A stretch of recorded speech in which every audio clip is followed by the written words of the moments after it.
साथियों नमस्कार। साथियों, आज की इस वीडियो में मैं आपके लिए एक ऐसी पुस्तक लेकर आया हूं जिसे मैं पढ़कर आपको सुना रहा हूं और इसे अगर आप अपने ज़हन में उतार लेते हैं तो मुझे लगता है कि आप निश्चय ही अमीर बन सकते हैं। हर व्यक्ति संसार के अंदर जो कि गरीब है वह अमीर बनना चाहता है, हर कोई। तो साथियों, इस किताब को जो मैं आपको पढ़कर सुना रहा हूँ, इसको आप अपने ज़हन में ज़रूर उतारें और आप पाएँगे आने वाले समय में कि आप अमीर व्यक्ति बनते हुए नज़र आएँगे। यह किताब आपके पास है, इसका मतलब आप सच में अमीर बनना चाहते हैं। आप कैसे अमीर बनना चाहते हैं? यह आप पर निर्भर करता है। इस किताब में मैं आपको उस रहस्य के बारे में बताऊंगा जिसे जानकर बहुत सारे लोग अमीर बन चुके हैं। कभी-कभी आप यह सोचते होंगे कि क्यों धरती के कुछ लोग ही अमीर बन जाते हैं और बाकी लोग साधारण जीवन बिताते हैं। यह कोई चमत्कार नहीं है, यह एक रहस्य है जो भगवान ने स्वयं हमें दान के रूप में दिया है। ज़्यादातर लोग उसको पहचान नहीं पाते। यह किताब आपको अमीरी की राह पर ले जाएगी। अमीर बनना आपका अधिकार है। क्यों? क्यों इस अधिकार से वंचित रहेंगे?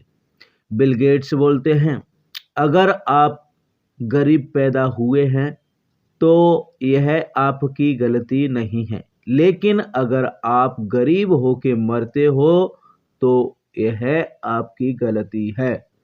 क्या आपके माथे पर कहीं लिखा हुआ है कि आप गरीब होंगे?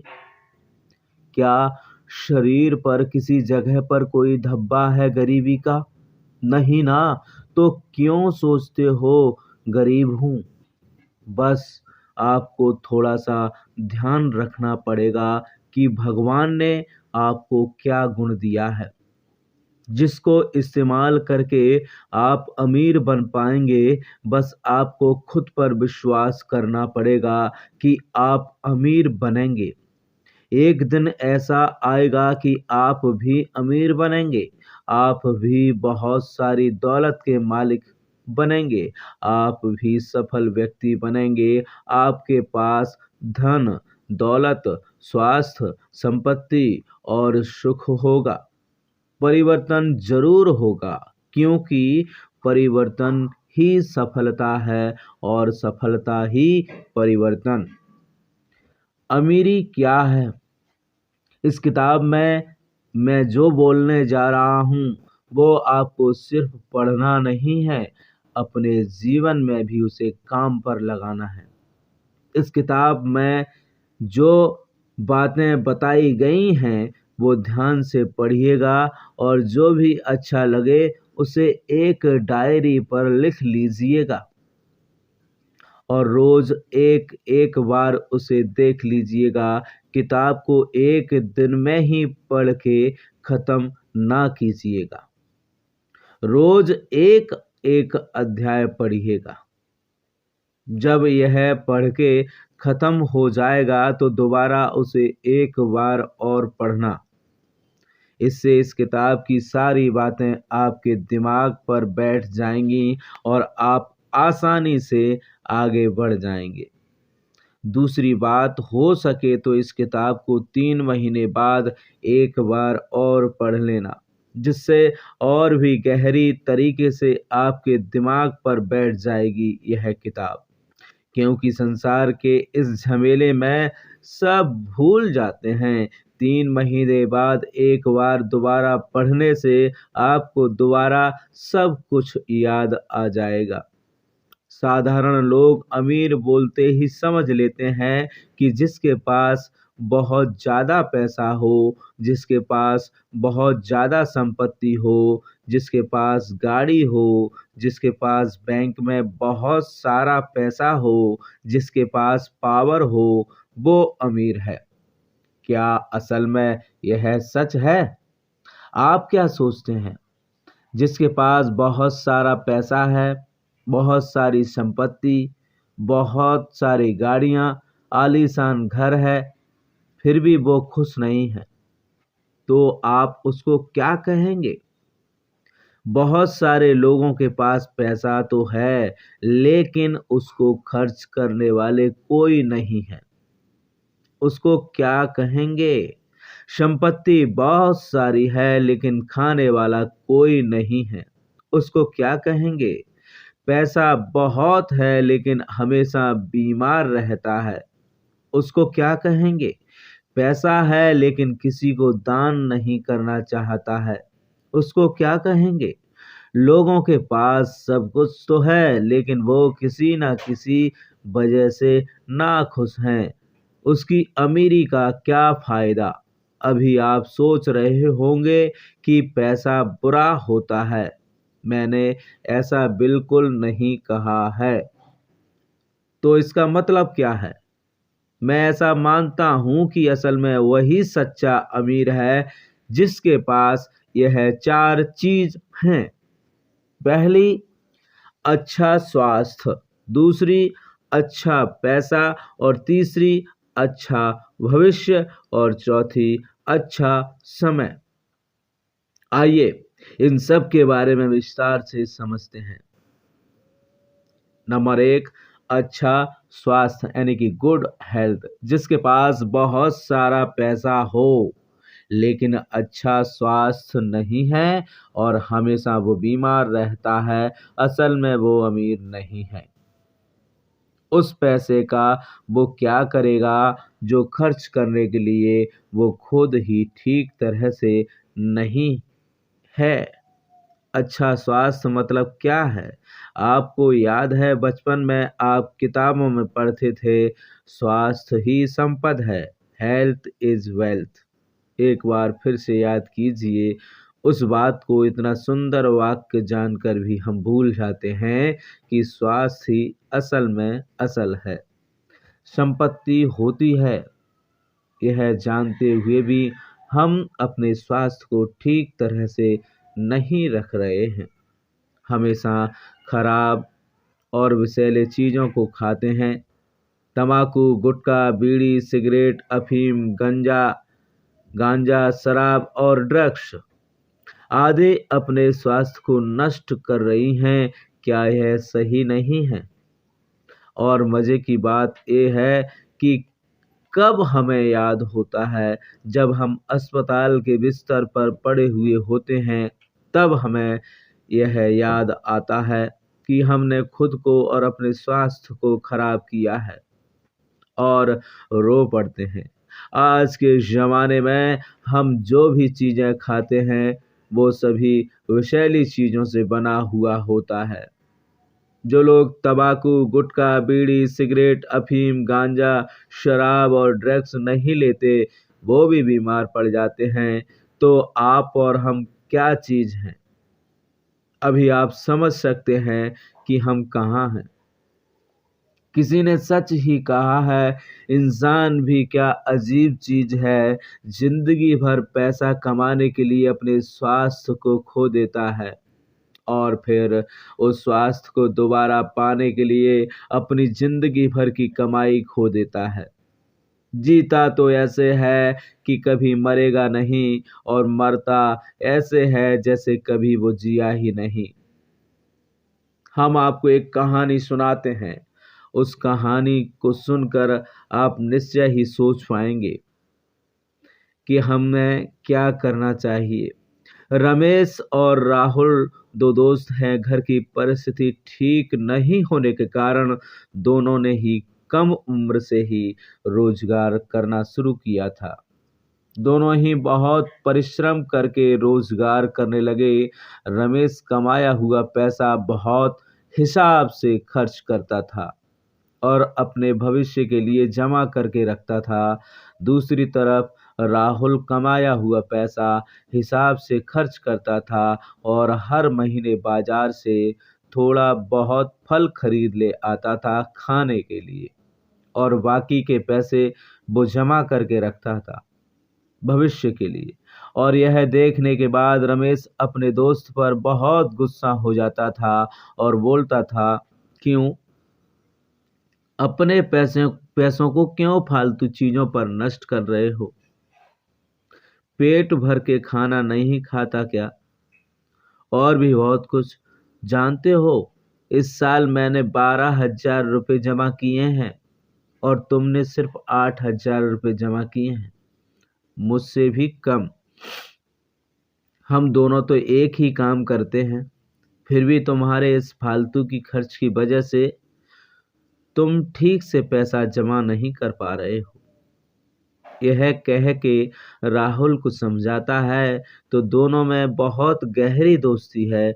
जब रमेश राहुल को ऐसा बोलता है तब वो रमेश को समझाता है और समझाना चाहने की कोशिश करता है, लेकिन वो समझने को तैयार नहीं होता और राहुल हंस के उस बात को वहीं पर खत्म कर देता है और सिर्फ एक बात बोलता है, यह जो पैसा मैं हर महीने खर्च करता हूँ वह खर्च नहीं है, विनियोग है। तुम्हें यह बात बाद में पता चलेगी। 4 साल बाद एक दिन रमेश बीमार पड़ गया। 1 महीने तक वो बिस्तर पर पड़ा रहा। हर रोज राहुल शाम को काम से लौटते वक्त एक बार देखने के लिए उसके घर पर आता।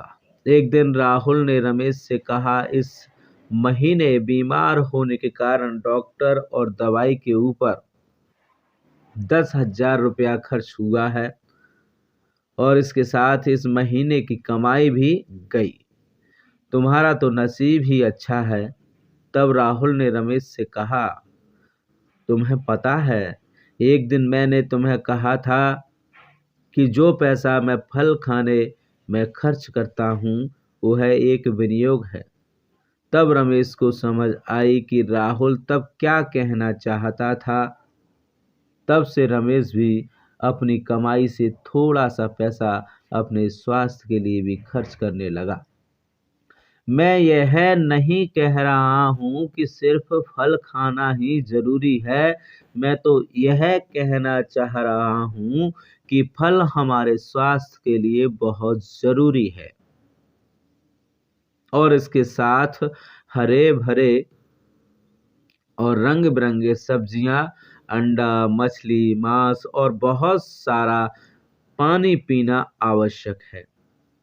लेकिन दुख की बात यह है कि आजकल बाजार में सब्जी और फल मिलते हैं वह असल में इतना प्राकृतिक नहीं होता। ज्यादातर रसायन और कीटनाशक पदार्थ से बनाई जा रही हैं जो हमारे पेट में जाकर अनेकों बीमारियां पैदा कर रही हैं और इसलिए हमें थोड़ा सावधान होना जरूरी है। कीटनाशक और रसायन पदार्थों को ना बोलना चाहिए। हर घर प्राकृतिक चीजों से भर देना चाहिए। जैविक खाद के ऊपर ध्यान देना। बाजार में आजकल बहुत सारे लोग प्राकृतिक खाद बेच रहे हैं, उसे उपयोग में लाना जरूरी है और इसके साथ हमें अपने परिवार को भी रसायन और कीटनाशक को इस्तेमाल ना करने के लिए आवेदन करना होगा। भारत में अरुणाचल प्रदेश में जैविक खाद के ऊपर ज़्यादा ध्यान दिया जाता है। अगर वह राज्य कर सकता है तो पूरा भारत क्यों नहीं कर सकता? इसके लिए हमें एकजुट होकर लड़ना होगा। यह अगर अब नहीं करेंगे तो आने वाले जो पीढ़ी होगी उन सब का सर्वनाश निश्चित है। हमारा और हमारे आने वाली पीढ़ी का भविष्य सिर्फ एक फैसले पर निर्भर करता है। आप लोगों को शायद पता नहीं होगा कि पंजाब में सिर्फ कैंसर मरीजों के लिए अलग से एक रेलगाड़ी दिया है भारत सरकार ने, जिसको कहते हैं कैंसर ट्रेन। वहां सबसे ज्यादा कीटनाशक का इस्तेमाल होता है। जितनी अच्छी फसल होती है वहाँ, उससे आप अंदाज़ा लगा सकते हैं कि कितना सारा कीटनाशक पंजाब के अंदर खेती किसानी में इस्तेमाल किया जाता है। यह बहुत ही दुखद है।